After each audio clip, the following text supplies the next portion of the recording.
አማካሪ እዚህ መምጣት ከጀመረን ሳምንት አለፈን። እንዴት ነው ትዳራችን የሚጸና ይመስላል? ብዙ ነገር ሰምቻለሁ። ብዙ ነገር አማክራችሁኛል። ስለ ትዳራችሁ እንደማትተዋወቁ ነው የተገነዘብኩት። አይደል? በችኮላ ላይ የተመሰረተ ትዳር ስለሆነ ሱሰኛ እንደሆነች አታውቅም፣ አንቺም ልጅ እንዳለው አታውቂም። ያው እንግዲህ ክለብ ላይ የተመሰረተ ህይወት ነው። ኢቭን አንቨርሰሪ ያከበራችሁት እዛው የተገናኛችሁበት ክለብ ነው። እውነት ነው። በዝል ላይ ነው የተገናኛችሁት። ንጥር አላችሁ፣ ትዳር ውስጥ ገባችሁ። በውስዋስ ማለት ነው። ሳትተዋወቁ ደግሞ ትዳር ከበድ ይላል። የመዝለቅ ሁኔታው ትንሽ ብዙ ነገር ሰማን።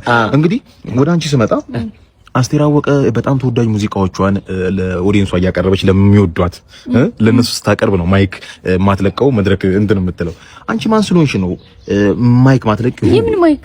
ፒፓውን ማለት ነው። የሺሻው በሺሻው ማትምጣ በሰጥም ጠበጣ በእውነት ዋናን መጣብሽም። እሺ አስቱካን የሶሏ ንግስት አልናት።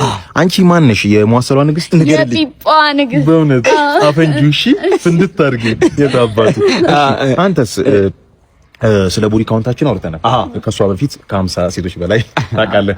አንቺም ከሱ በፊት ከ50 ወንዶች በላይ ታውቂያለሽ። በአንድ ላይ 100 ምናምን ሰው ገላ ታውቃላችሁ ማለት ነው። ትንሽ መላመድ ይከብዳል።